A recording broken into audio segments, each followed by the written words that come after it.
औज़ुबिल्लाहिमिनश्शैतानिर्रजीम बिस्मिल्लाहिर्रहमानिर्रहीम। आज हम डिस्कस करते हैं क्वेश्चन मार्क। क्वेश्चन मार्क क्या होता है और इसके यूजेस क्या है, इसके बारे में हम क्या करेंगे, आज डिस्कस करेंगे। तो क्वेश्चन मार्क देखें, indicates direct question used for interrogative sentences. Interrogative sentence में हम क्वेश्चन मार्क को यूज करते हैं, ठीक है ना। और इसके अलावा हम डायरेक्ट क्वेश्चन के लिए भी हम क्वेश्चन मार्क यूज करते हैं, लेकिन ये हमेशा सेंटेंस के एंड में लगाया जाता है। For example, when did you go to the market. अब मार्केट कब गए थे, ठीक है ना। When did you go to the market, अब मार्केट कब गए थे। देखो, एक क्वेश्चन है तो इसके आखिर में हमने क्या लगाया है, क्वेश्चन मार्क लगाया है। इसके अलावा हम देखते हैं कि क्वेश्चन मार्क मतलब क्वेश्चन किस तरह बनता है। इसके अलावा भी जब किसी भी सेंटेंस में हम हेल्पिंग वर्ब को सेंटेंस के स्टार्ट में लेते हैं तो उस वक्त वो जुमला क्या बनता है, सवालिया जुमला बनता है, और उसके आखिर में भी क्वेश्चन मार्क लगाना क्या है, लाजमी है। तो इसके अलावा इसमें कोई ख़ास डिटेल नहीं है। इससे पहले फुल स्टॉप के बारे में हमने डिटेल लेक्चर बनाए हैं। तो आज हम क्वेश्चन मार्क के बारे में भी पढ़ते हैं, और बस क्वेश्चन मार्क के बारे में सिर्फ इतना ही है, ये क्वेश्चन के आखिर में लगाया जाता है।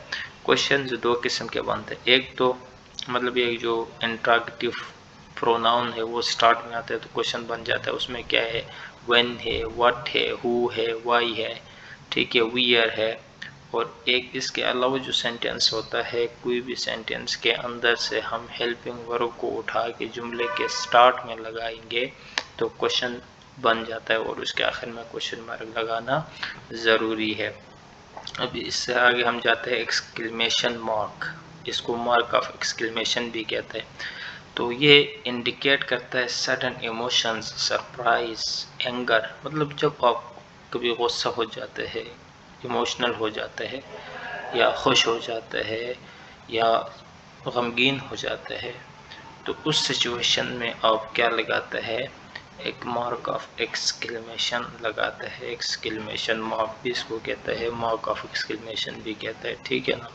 ये आपका इमोशन जाहिर करता है, और ये आपका मतलब गम, खुशी वगैरह जाहिर करता है इन रिटन फॉर्म। कोई भी बुक में आप पढ़ते हैं जहाँ पे मार्क आ जाता है तो इसका मतलब ये होता है यहाँ पे कोई इमोशनल अटैचमेंट है, ठीक है ना। या तो खुशी के लिए, या तो परेशानी के लिए, या तो कोई सरप्राइज़ के लिए आप इसको इस्तेमाल करते हैं। जुमले के आखिर में भी इस्तेमाल किया जा सकता है, और जुमले मतलब एक वर्ड के बाद भी इस्तेमाल किया जा सकता है। वो डिपेंड करता है कि सेंटेंस किस तरह है। फॉर एग्जांपल देखो, वाओ। वाओ हम लिखते हैं कि खुशी के लिए वाओ। वाओ एक्सप्रेस करता है आपकी हैप्पीनेस। देखो, व्हाट अ ब्यूटीफुल हाउस।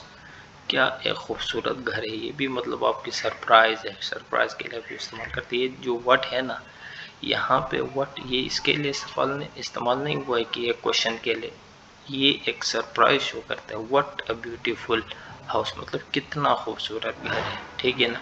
तो इसके बारे में हम इसके एंड में हम क्वेश्चन मार्क नहीं लगाएंगे, बल्कि हम मार्क ऑफ एक्सक्लेमेशन लगाएंगे। तो इसके बारे में भी इतना डिटेल नहीं है, बस इतना ही समझना है कि मार्क ऑफ एक्सक्लेमेशन हम इमोशंस के शो करने के लिए लगाते हैं, सरप्राइज के लिए लगाते हैं, और एंगर के लिए लगाते हैं। इसके अलावा देखो, हाउ फास्ट यू रैन। मतलब हाउ फास्ट यू रैन, इसका क्या मतलब होता है। इसका ये मतलब होता है आप कितने तेज़ी से दौड़ते थे, आप कितने तेज़ी से दौड़ते थे। तो ये भी क्या है, एक मार्क ऑफ एक्सप्लेनेशन, मतलब एक्सक्लेमेटरी सेंटेंसेस कहते हैं इनको। क्या कहते हैं, एक्सक्लेमेटरी सेंटेंस कहते हैं। अब आते हैं हम कामा की तरफ। कामा जो है वो बहुत ज़्यादा जो यूज़ होते हैं, कामा यूज़ होता है, फुल स्टॉप यूज़ होता है, मार्क ऑफ एक्सप्लेनेशन यूज़ होता है, और इसके अलावा क्वेश्चन मार्क यूज़ होता है ज़्यादातर। तो अब हम कामा के बारे में डिटेल से पढ़ते हैं। Indicate a brief pause. Pause कहते हैं मतलब स्टाइल, मतलब हम एक डिटेल के साथ पढ़ेंगे वन बाय वन करके, ठीक है ना। अब आप देख सकते हैं कि comma use to separate items, verb, phrases in a sentence। एक सेंटेंसेस में हम कोई भी दो आइटम्स को सेपरेट करने के लिए कामा यूज़ करते हैं, वर्ब फ्रेजेस को सेपरेट करने के लिए कामा यूज़ करते हैं। किस तरह? मिसाल के तौर देखो, ही बॉट मिल्क, ये क्या है? एक फ्रेज है। ही बॉट मिल्क, ये एक जुमला है, आप कह सकते हैं जुमला है। देखो अब इसमें जो आइटम्स है, मिल्क है, बिस्किट है, केक है एंड ब्रेड है, इनको अलग करने के लिए हमने क्या लगा है? कामा लगा है। पोज कहते हैं, ब्रीफ पोज का मतलब होता है थोड़ा ठहर जाना। जुमले में आप ठहरने की जगह जो उस वक्त हम क्या लगाते हैं? कामा लगाते हैं। तो देखो, milk, biscuit, cake and bread, तो आइटम्स को सेपरेट करने के लिए भी हम क्या लगाते हैं? कामा लगाते हैं। इसी तरह देखो, he bought milk and biscuits, ठीक है ना, इसमें हमने कामा नहीं लगाया क्योंकि इसमें रोकने की ज़रूरत ही नहीं थी। और इसके अलावा देखते, ही वेंट टू मार्केट, वो मार्केट गया, purchased some books and reached home on time. देखो यहाँ पे भी काम लगाने की ज़रूरत पड़ी और इसके अलावा यहाँ पे भी काम लगाने की ज़रूरत पड़ी। मतलब थोड़ा वक्फा लेना हो जुमले में तो हम कामा लगा देते। ये था ये फर्स्ट। जो सेकंड हमारे पास है, uses with words with introduce a sentence. जब हमें सेंटेंस को इंट्रोड्यूस करना हो तो उस वक्त भी हम कामा लगाते हैं। मिसाल यस या नो में आंसर देना हो तो उस वक्त भी हम यस के फ़ौरन बाद या नो के फ़ौरन बाद हमें क्या लगाना है? कामा लगाना है। Yes you can go there, हाँ वहाँ जा सकते हैं, तो यहाँ पे क्या लगाना पड़ता है? हमें कामा लगाना पड़ता है। इसी तरह आप कह सकते हैं कि यहाँ पे, इसी तरह यहाँ पे देखो, ये है no I cannot get that डेट, तो नो के बाद भी हमें फ़ौरन क्या लगाना है?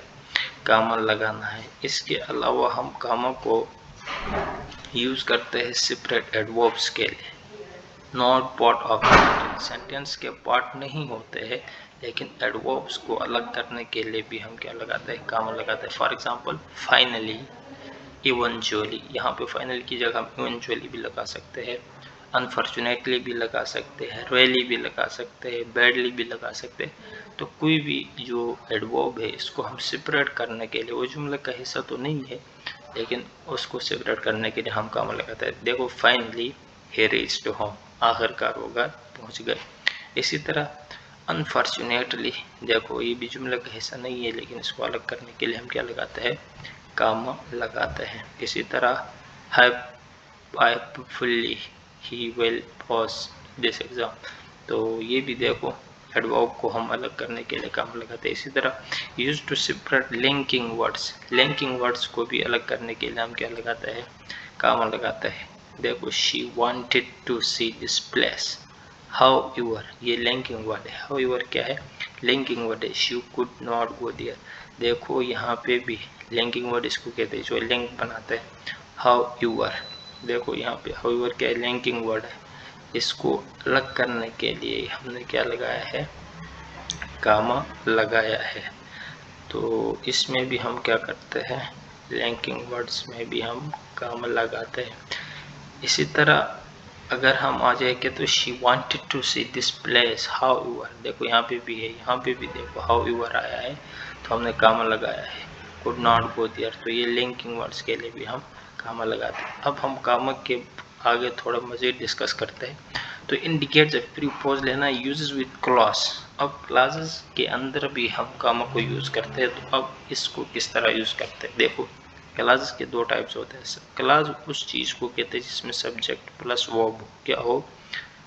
सब्जेक्ट प्लस वर्ब हो, उसको हम क्लास कहते हैं। तो क्लास को भी इंडिकेट करने के लिए हम कामा का यूज़ करते हैं। यहाँ पे देखो दो किस्म की क्लास होते हैं, एक हम इंडिपेंडेंट क्लास कहते हैं, इंडिपेंडेंट क्लास को आप मेन क्लास भी कहते हैं, इसको आप प्रिंसिपल क्लास भी कहते हैं, ठीक है ना, जिसमें कंप्लीट आइडिया हो, एक कंप्लीट जुमला हो, उसको आप कहते हैं इंडिपेंडेंट क्लास। इसके अलावा जो दूसरी है डिपेंडेंट क्लास, इसको आप कह सकते हैं इनकम्प्लीट क्लास भी कह सकते हैं, इनकम्प्लीट सेंटेंस भी कह सकते हैं, इनकम्प्लीट आइडिया भी कह सकते हैं, ठीक है ना। अब यहाँ पे देखो, dependent class plus independent class, complete idea, independent मतलब कंप्लीट आइडिया। डिपेंडेंट क्लास और इंडिपेंडेंट क्लास के दरमियान भी क्या लगता है? कामा लगता है। डिपेंडेंट क्लास भी एक जुमला होता है लेकिन इनकम्प्लीट जुमला होता है, इंडिपेंडेंट क्लास कंप्लीट जुमला होता है। तो ये दोनों किसी एक जुमले में आते हैं तो इनके दरमियान भी कामा लगाया जाता है। ठीक है, फॉर एग्जांपल देखो, और इंडिपेंडेंट क्लास कोऑर्डिनेटिंग कंजक्शन आ जाता है, तो इंडिपेंडेंट क्लास और दरमियान में कोऑर्डिनेटिंग कंजक्शन आ जाए तब भी हम क्या लगाते हैं, कामा लगाते हैं। For example it coordinating conjunctions क्या होते हैं, बट, फॉर, और, येट, सो एंड नॉट। ठीक है ना, तो इनके दरमियान भी हम इनसे पहले लाजमी हम क्या लगाते हैं, कामा लगाते हैं।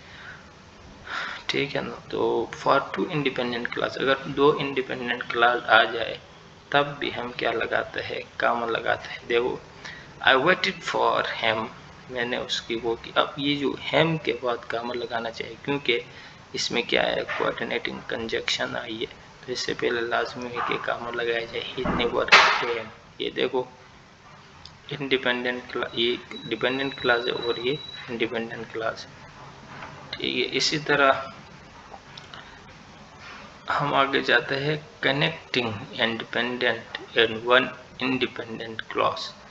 अब देखो, एक इंडिपेंडेंट क्लास को मिलाने के लिए भी कामा लगाया जाता है। For example, if you work hard you might pass your examination. अब देखो, इफ़ यू वर्क हार्ड, ये डिपेंडेंट क्लास है, मतलब ये फुल जुमला है। अब इसके बाद कामा है, फिर you might pass your examination, ये क्या है, इंडिपेंडेंट क्लास है। इंडिपेंडेंट क्लास वो होता है जो जिसमें कोई सब्जेक्ट नहीं होता या ऑब्जेक्ट नहीं होता, उसको हम उसको हम क्या कहते हैं, डिपेंडेंट क्लास कहते हैं। ये जो है इंडिपेंडेंट क्लास है, ये इंडिपेंडेंट क्लास है, इसमें वर्ब होता है, सब्जेक्ट होता है, ऑब्जेक्ट होता है। ठीक है, डिपेंडेंट क्लास में क्या होता है, ऑब्जेक्ट नहीं होता। इसी तरह, unless you finish your work you can't go anywhere. ठीक है ना, यहाँ पे भी देखो इनके दरमियान एक डिपेंडेंट है, एक इंडिपेंडेंट है, इनके दरमियान भी क्या काम इस्तेमाल हुआ। तो ये यूज़ ऑफ कामा के बारे में है। इसी तरह देखो, I was very sad when I hear this news, मैंने इस न्यूज़ सुन के मैं बहुत परेशान हुआ। तो यहाँ पे भी व्हेन से पहले भी अच्छा, यहाँ पे एक और कंसेप्ट है, independent class plus dependent class हो लेकिन ये मिला है कौन, सब ऑर्डिनेटिव कंजक्शन। व्हेन यहाँ पे क्या होगा, ये कंजक्शन के तौर पर इस्तेमाल हुआ है। तो essential and non essential relative class के लिए भी हम इसको क्या करते हैं, इस्तेमाल करते हैं। इनिशियल और एसेंशियल और नॉन एसेंशियल रिलेटिव क्लास का मतलब क्या होता है, that means a doctor who met was yesterday. मतलब एसेंशियल और नॉन एसेंशियल का मतलब ये होता है जिसमें हम काम क्या करते, यूज़ नहीं करते। फॉर एग्जांपल, ये जो हुई है ये सबऑर्डिनेटिंग कंजक्शन के तौर पर यूज़ हुआ है, तो सबऑर्डिनेटिंग कंजक्शन में हम कामा यूज़ नहीं करते, ये बात अपने जहन में रखना है। For example, that man is a doctor who met us yesterday. देखो, ये एसेंशियल रिलेटिव है, ये क्या है, एसेंशियल रिलेटिव क्लास है। ठीक है ना, ये जो जुमला है ये नॉन एसेंशियल रिलेटिव क्लास है। मतलब इसका मतलब ये होता है जिसमें क्या हो, इंडिपेंडेंट और डिपेंडेंट क्लास के दरमियान सब ऑर्डिनेटिंग कंजक्शन आ जाए तो उस वक्त हम कामा यूज़ नहीं करते, ये याद रखना। He celebrated has birthday which was has 18 birth. ये देखो, विच जो है ये भी सब ऑर्डिनेटिंग कंजक्शन है। डिपेंडेंट क्लास और इंडिपेंडेंट क्लास के दरमियान सब ऑर्डिनेटिंग कंजक्शन आ जाए तो उसको हम क्या कहते हैं, उस वक्त हम कामा यूज़ नहीं करते। तो ये सब ऑर्डिनेटिंग कंजक्शन के ज़रिए डिपेंडेंट और इंडिपेंडेंट क्लास आपस में मिलते हैं, तो उसको हम एक को एसेंशियल रिलेटिव क्लास कहते हैं और एक को नॉन एसेंशियल रिलेटिव क्लास कहते हैं। ठीक है, इसका सिर्फ नाम चेंज होता है सब ऑर्डिनेटिंग कंजक्शन की वजह से। तो ये था हमारा क्या, कामा के बारे में। ठीक है, अब यूजेस ऑफ कामास विच डेट्स, डेट के साथ साथ भी हम क्या करते हैं, कामा लगाते हैं। डेट के साथ भी हम क्या लगाते हैं, कामा लगाते हैं। देखो, यूज़ कामा विथ डेट्स के साथ हम कामा लगाते हैं, रेसेस के साथ हम कामा लगाते हैं, नंबर्स के साथ हम क्या लगाते हैं, कामा लगाते हैं। One more use of comma, quotation mark. Quotation mark के साथ भी हम क्या लगाते हैं, मिसाल इस तरह कोई कोटेशन मार्क आ जाए, मिसाल कहते हैं he said to me I go to school. इस तरह किसी की जो एग्जैक्ट वर्ड लिखनी हो तो इन्वर्टेड कामा, इसके साथ फ़ौरन आपने क्या लिखना है, कामा लिखना है। ठीक है, मिसाल देखो, Raya is a teacher, Harbad is a doctor. अब देखो, राया इज़ अ टीचर, देखो ये जो है कोटेशन मार्क आपके ये सेमी कॉलन स्टार्ट हुआ है। तो कामा के बारे में हमने क्या किया, आज डिटेल लेक्चर पढ़ ली और इसके साथ साथ हम लेक्चर एंड करते हैं क्योंकि लेक्चर काफ़ी लंबी हो गई है।